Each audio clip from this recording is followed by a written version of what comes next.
मालकाला बोलू दोन शब्द आपण एकदा. भाऊ नमस्कार. नमस्कार. काय नाव आपलं? चंद्रशेखर काटकर. बरं. दुकान फुटलं का तुमचं? हो. काय सांगता येईल बरं? नाही, सध्या तर अजून काहीच पाहिलंच नाही. बरं पोलीस आत्ता नुकतेच आले. बरं. तर ते आल्यानंतर त्यांनी सांगितलं की फिंगरप्रिंट्स आल्यानंतर आपण चेक करू.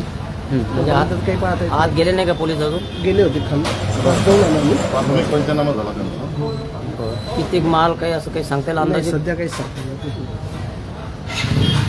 किती तरी एक समजा काहीतरी आता दैनंदिन तुमचं दुकान म्हणल्यावर तुम्हाला माहीतच असेल ना जवळपास समजा काय काय चेक केलंच नाही, कशाला हात लावलाच नाही, ड्रॉवर वगैरे पाहिलेच नाही. नाही का?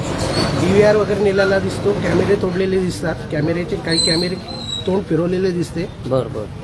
शेजाऱ्याचे कॅमेरे तोडताड करून टाकले. किती कॅमेरे असतील इथे जवळपास? आज प्रत्येक दुकानदाराचा बाहेर कॅमेरा आहेत ना, 4-5 कॅमेरे तोडलेच त्यांनी. अतिशय वर्दळीचं ठिकाण असताना, बाजार लाईन असून एकदम वर्दळीच्या ठिकाणी ही चोरी झालेली आहे. सरप लाईन आता एकतर आजकाल धंदे असे झाले तर वाडी अडचणीचे दिवस असताना प्रत्येक व्यापारी आपापल्या परीने कितीतरी सेफ राहतो. बरोबर. पण किती सेफ राहणार या हिशोबाने अतिशय त्यांनी शटर तोडलं, चॅनल गेटचे लॉक तोडले. सकाळी 4:15 वाजताची घटना असेल एक अंदाजे. आता प्राथमिक पंचनामा झाला पोलीसवाल्यांचा. त्यांनी सांगितलं बा फिंगरप्रिंट एक्सपर्ट आल्याशिवाय अजून काही हात लावू नका. निश्चितच एक नागरिक म्हणून काही बोलता का? एक नागरिक सामान्य नागरिक म्हणून काय बोलणार आहे? अशा गावात चोऱ्या झाल्यानंतर आपण काय बोलणार आहे? हा, तोंडातलं पाणी उडलं. हा, शब्द काय फुटाले तर साहेब असे चोऱ्या झाल्या तुम्ही सोबत चोऱ्या व्हायल्यानंतर.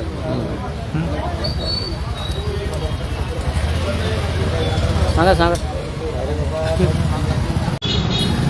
अंधारकर साहेब नमस्कार. नमस्कार. नमस्कार. काय सांगता येईल आता? तुमचं सुद्धा दुकान आहे, जुनं दुकान आहे तुमचं, सांगा. आमचं जुनं दुकान आहे. काय सांगता येईल? भरवस्तीत जर समजा अशा चोऱ्या होत असतील तर आपण काय करावं धंदेवाल्यानं?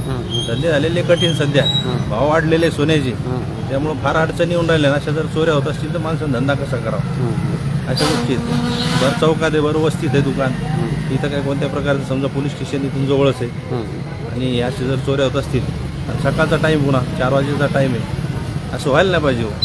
कॅमेरे सर्व कॅमेरे वगैरे चोरांनी काढून टाकले तर कोणती शुक्रियाच्या विषय काय करणार माणूस? बरोबर. अशा गोष्टी 24 तास काय दुकानात बसून थोडं 24 तास दुकानात बसून राहत नाही ना, कारण माणूस दिवसभर दुकानात असते. प्रत्येकानं जर म्हणलं की बा चौकीदार ठेवायचं तर ते शक्य नाही ना. तरी चौकीदार आहेत ना, काही ठिकाणी चौकीदार आहेत, पण हे वरती चौकीदारात इकडे कोणी आहे काय कल्पना नाही त्याची.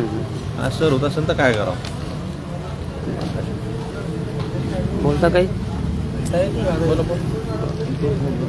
इतक्या मेन रोडवरचं दुकान फुटल्यानंतर व्यापारी तर सगळे विचार विनिमय करणारच आहे. आणि TVचा DVR वगैरे सगळं चोरून नेलं त्यांनी. आता ते सिद्धही कसं होईल? फिंगरप्रिंटवर काय होते काय नाही ते पाहता येईल, पण ते कठीण आहे सगळं. चोरी एकदमच हायफाय झाल्यासारखं झालंय. चोर म्हणजे कसे फार कठीण काम झालं. पण आता इतक्या मेन रोडवरचं दुकान फुटते, त्यामुळे विचार करणारी गोष्ट आहे.